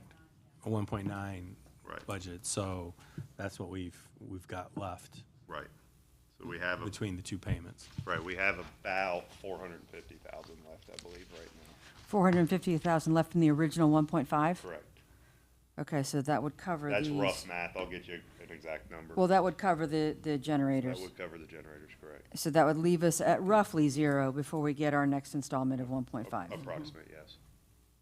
That's close enough for me to understand where we are. And those are approximate numbers. I don't have it right in front of me. Okay, so then that would put us at everything complete and in progress, down to the generators for the lift station, would exhaust all of the original ARPA funds. Correct. Okay. Right about, yes. And the SCADA system is not being considered because that was taken care of already? Well, Is for that water, correct? it has been. Sewer, we still have to do sewer SCADA, which is on the progress list to do as well. Oh, and is that total estimate still valid? Yes. At 80 grand? Yeah, yes. Okay.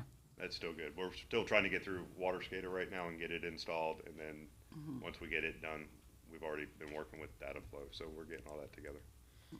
And then can you explain to me how it is that we're displaying everything else that we had already talked about? Because I'm looking at the ranking, and it's not highest to lowest. It seems to be a little different. It was just put on the list just as it came out of the other spreadsheet. So I just put it on there, and then staff went through and talked about some things we felt were more priority, like the lift stations, for instance, getting those up top, and then there was some ranking internally, just as we felt order of importance was, just to be able to talk to the commission about. Okay. So where I see the Catherine Taylor Community Center here, I know that we've got money budgeted for that in Parks and Rec as well. Is that right? Yes, correct. So we have, I just want to make sure that's not being ignored. We have funds. Yes, it's there. Okay. It's in It's in the wild budget. spaces, public places. Right, okay, thank you. Yeah, and some of this was in order to, is also what we had approximate funding for as well. Some other stuff we're still waiting on cost to come back on and things like that, so we don't have dollar amounts on them at this point. So then what you're asking for us, just so I'm clear, is the go-ahead to go with the generators? The generators being the number one priority right now, just to get them coming, because it's gonna take some time to get that rolling. Oh, I know that. And then I want to talk about the other items that are on this list, with the other ones in blue, to discuss how we want to move forward with those, and if those we want to keep as priorities for the next round of, when the next funding source comes in. So other ones in blue that have been added that were not originally ranked? Some of them weren't correct, or they've been renamed, and we were just trying to get in there. So like the generator for City Hall, is that something we still want to consider? We've had commissioners discuss it, but it wasn't actually thrown in the ranking list to begin with, so it doesn't have a rank to it. Is that something we still want to consider? We added patrol rifles for PD. That was a staff recommendation, some consideration. They had some concerns there. We brought it forth to the commission so that we have some better dollar amounts now to have a discussion on that. I want to discuss that tonight to see if that's something you'd like to consider. We got word 2 weeks ago that the exhaust bay vent system for the fire station, when we applied for the grant we got the grant awarded to us, and there's a match of $12,000 for that. And if that's still something we want to do through ARPA, or how you would like staff to move forward with that. And then one of the commissioners asked about the concrete need on the backside of the fire department for the bay floor and apron, and that was put on here as well as a discussion point to see how you want updated quotes and want to start moving forward to get that together while we're waiting on funding to come in. Or if y'all had, as we're waiting on other funding to come in, had additional priorities you want us to work on as we're gathering up all these facts and information to get it back to y'all by the 13th meeting so we can start moving forward. Okay. It's a lot of information, but we got a lot of moving parts right now, so. So basically, you want to talk, The generators first, Generator first, definitely. We okay. got to get moving on that one. so you want to, I think those straw we polls need and to- say, need to work on. yeah, we need to, That's what I would like to see what the commission flavor is. If you have something else you'd like to talk about and move forward on, some of the stuff in blue, we are ready to move and talk on. Stuff in yellow, staff would have to go back and do additional research on, and we can get it back to you in the next meeting. But the generators are a big issue we have right now. I think we pretty much said about the jury, we don't want nobody No, trying to be nice. no. Nobody else's stuff backing up into somebody else's house, so I know I We wouldn't. need to work on that, most definitely. Mr. Mayor, may I ask another question? Sure. Bruce, at this point, would it be acceptable to section off the completed and already approved work, assuming that the generators are approved, put that on its own spreadsheet, I and can. essentially close out the original $1.5 million of funding? Can do. And then we've got a lot of blue stuff here that's being added in ex post facto that we never figured into spending. Can we re-rank all of that now for the next round before we agree with how we're going to spend it? Yeah, absolutely. Does that sound reasonable? I mean, that's at your flavor. That's part of why. That'd be I my wanted to have this preference. I mean, I discussion. lost the AMI battle, so that would be my preference. Yes, Okay. please. Well, and there's enough of a delta in there. You said that for the vent system at the fire department, we've got a grant for that. So if we had the 12,000 in the current money, we could go ahead and say yes, and then we could accept that grant and move forward, correct? We've accepted a grant at this point. So one just way or the because other, we're getting a we had $12,000 deadline. match. Right, and if we gotta do it within our budget and we have to move some stuff around, we can. I mean, it's gonna be stretching it and we'll have to move some stuff around, but, you know, it was just too good of a deal to say no on the grant. Not when they're funding 75% of the project. Okay. Do it. Sounds good. You want a motion for that? Sure.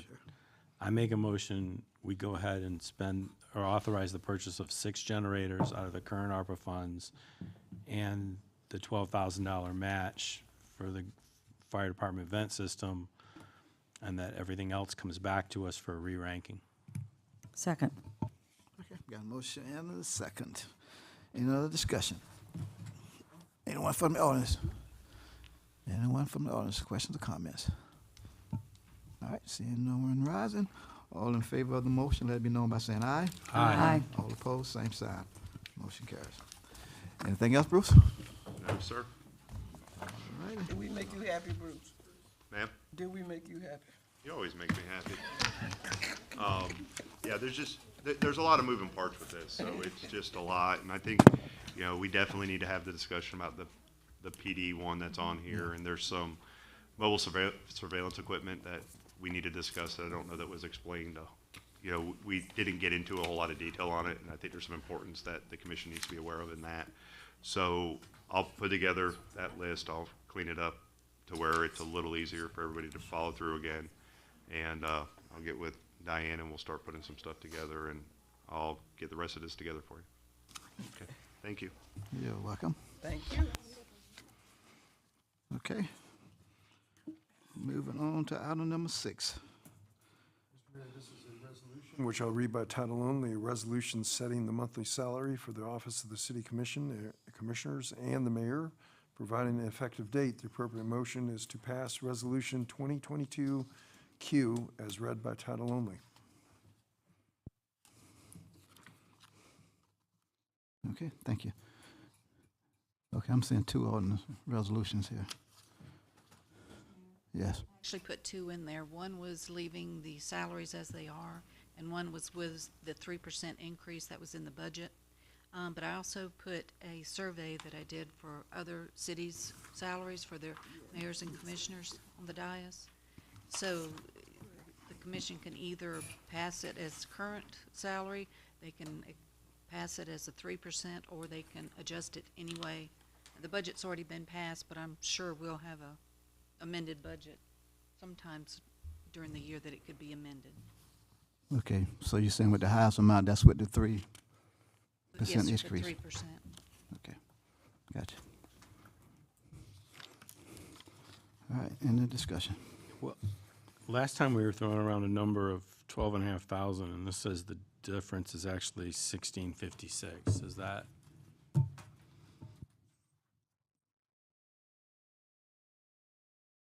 When we spoke last on the budget, I misspoke and said the 12,000 was what was in the budget, and that is to get you fully up to market. What really is in the budget is 3%, which is 1,656 total for all the commissioners. So thank you for reminding me of that. Okay, thank you. Okay. Any discussion on which resolution? Mr. Mayor, may I, so if we don't approve the raise and that money stays with the city commission budget, as you indicated it needed to, it would be at the commission's discretion if we could move it to the mayor's youth council, or somewhere else within the city commission funds. And that total is actually for the entire annual budget, $1,600 that we're, okay. So it's not as much as we thought it would be. Okay. For citizens that are curious, it's $27 a month for each of us, is what we're Oh, talking $27. about. Yeah. Except for the mayor. A little bit more. Yeah, yeah. Not a whole lot. $30 for the mayor. Maybe. I make a motion that we approve resolution 2022Q with the current salaries. Second. Okay, we got a motion and a second. Any other discussion? Okay. Any other discussion? Well, I'm pretty much in favor of the increase now. And the reason I say that is, we can't keep saying, let's keep it here, and then down the future, somewhere in the future, we're gonna have a bigger increase. I think we should start making little small increases as we go along.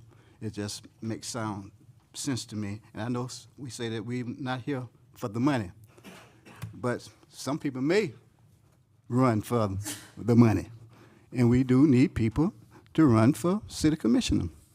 We do need people. So I'm in favor of the increase, just for that reason, for the future. Instead of maybe down the line, if we don't do it now, we're gonna have to do even more in the future. So I'm at the point where I say give a little now and not give a whole lot later. So the motion on the floor is without the raise.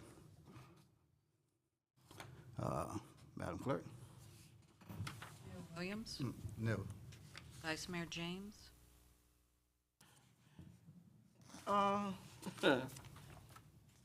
He makes sense in what he's saying. And also Ross had mentioned it last time, too, about the decrease that we had taken previously.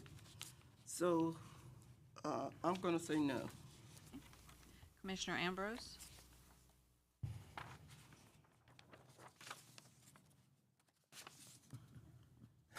He's thinking hard too. 27. Yeah, he's thinking hard. I really am. I mean, because it was 10 or 12 years ago, it was, I want to say, Yeah. $1,000 per commissioner and $1,200 for the mayor, and that's been cut back.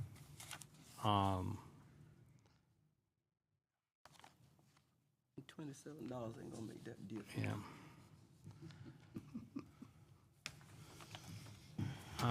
No. Commissioner Jones? Yes. Commissioner White?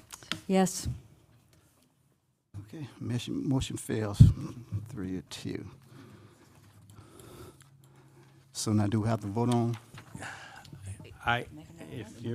I'm gonna make a motion that we go ahead and approve resolution 22Q with the 3% increase for the first time in 10 or 12 years. Second. Okay, we got a motion and a second. Any other discussion?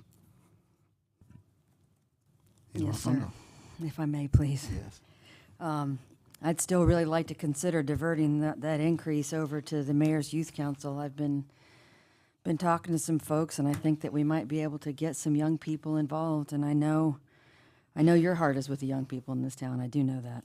I also know that that would be more work for you, so that's probably not appropriate for me. But I would really prefer to divert those funds to something that would maybe get some young people involved.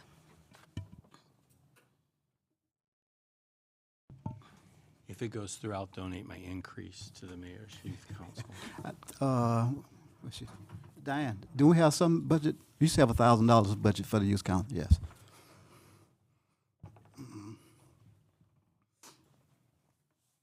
Any other discussion? Anyone from the audience? All right, Madam Clerk. Okay. Vice Mayor James, Yes. Commissioner Ambrose, Yes. Commissioner Jones, No. Commissioner Whites, No? Mayor Williams. Yes. Okay, motion carries 3-2. All right. Moving on to city attorney's report and update.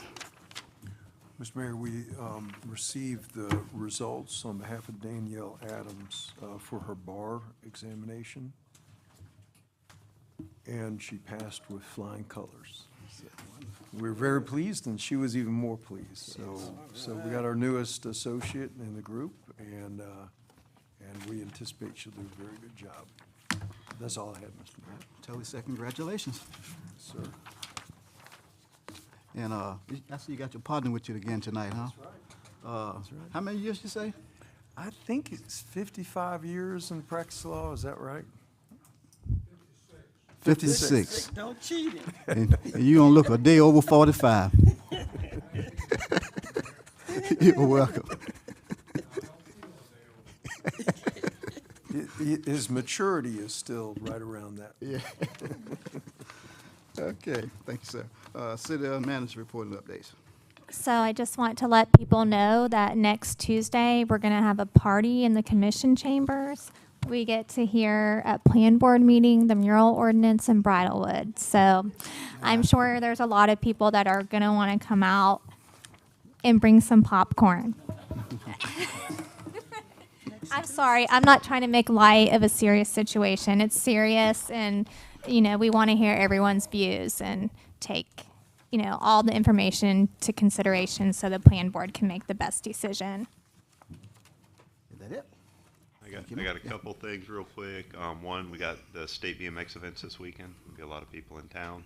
And also the Women's Club is doing a bake sale on Saturday as well. And, oh yeah, and the yard sale. I forgot about that too. So a lot going on this weekend, my bad. They're yelling at me. I'm getting heckled from the backside here. Other than that, that's all I got. Short and sweet. Good. Yes, ma'am. Next month, when they're installing the elevator, we're not going to be able to hold meetings up here. So, but we do have to do the advertisement, and we have to say in the advertisement where the meeting will be held. Do we want to hold it at the Civic Center or the old school?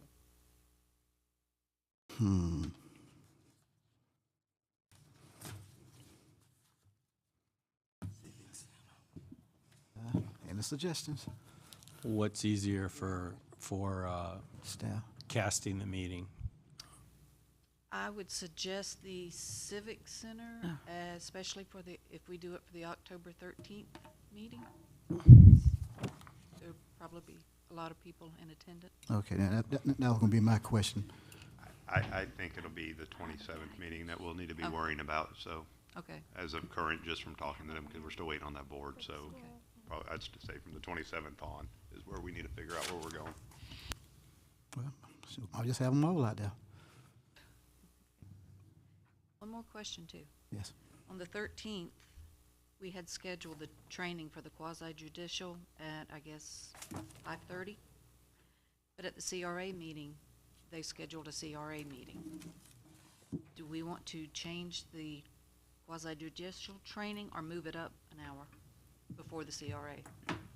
The one thing that I would wonder is we want to make sure anybody that wants to attend has the availability to attend. So if we move it up, I don't want to close people out. So I'm willing to move it, or whatever's best for you all.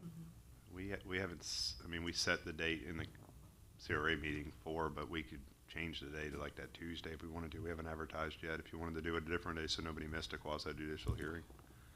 Is that allowable, Jenny? Yes. Since we haven't advertised anything yet? We could do it, the CRA meeting at 6:30 on Tuesday if you wanted to, so everybody could attend the training that was already previously scheduled. Just throwing that as an idea out there so we're not moving a bunch of stuff around. Yeah, I don't have a problem with Tuesday, I just have a problem with Mondays. I just can't do it on Mondays. CRA meetings.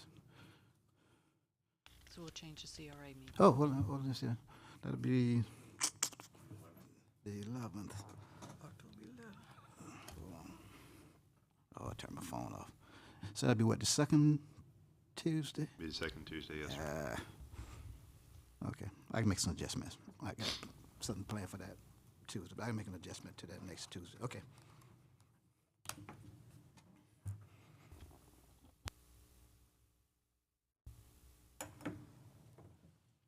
Everybody's looking at their calendar, so I just want to make sure we're Okay, that's good.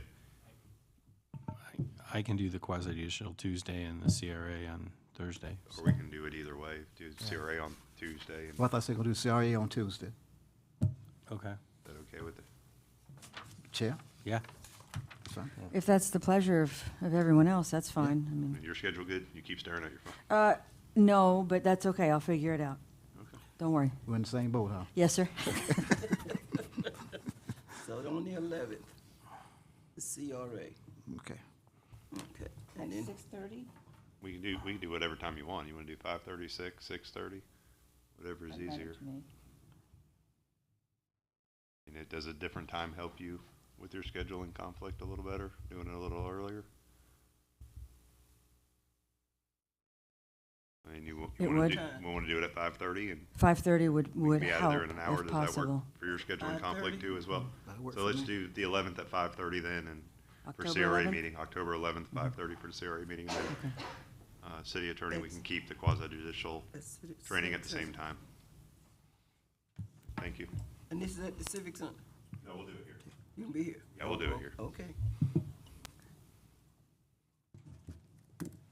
Okay, is that it? All right, thank you, sir. Anything else? Commissioners? Just, I've been talking to some folks about the Mayor's Youth Council. I'm pretty excited. I think it's something we could get going, but I think everybody would need to want to do it, and certainly, like I said, Mr. Mayor, I don't want to put more on your plate, but I would love to get the young people involved if we could from all over the place. Give us some input, That'd be give us their wonderful. perspective, Because the last time we had it, they got very active and did not, and then didn't. Yeah. and then Yeah. they kind of, well, I no, I ain't just- gonna say that. I ain't gonna mess with that. Well, there's a lot of different options too, though. I mean, we can bring kids in from, they need to live here in High Springs, but they could go to schools all over the county, private or public. So I think we've got a lot of different pots we can look into. So I'm pretty excited. Yeah. Yeah, be great. We can get started up again. Is that it? Nothing? Nothing. Okay. I spent a lot of time on items 1 and 2 that we had to move to next time. I understand that at least I've done it and we'll have it done next meeting, but I'd like to think that in the future that maybe people would think twice about moving something when we've spent a lot of time, the commissioners have spent time preparing for it and it falls through. Yeah, we received an email this weekend, and when the agenda was sent out, it was a go. Yeah, So, I understand. I'm just saying. Things come up. I understand that too. Bruce, you didn't mention, at the last meeting, we talked about the status of the Priest Theater. Did you have an opportunity to talk to the county? They had their facilities person come out today. They've got some ideas. There's been a little slow on their end, so I'm meeting with them on either Wednesday or Thursday this week to figure out what their financial commitment's going to be. And we shouldn't go from there, but they wanted their facilities guys to come out and look at the facility and go through it. So he did that today. We met about 3 o'clock with them and went through it. So we should get a report back from them any day now, and we'll be coming back and letting you know either we're going to talk about it some more or we're going to kind of let it go. Okay, thank you. All right. Vice Mayor? You good? I'm good too. I entertain a motion to adjourn. So moved.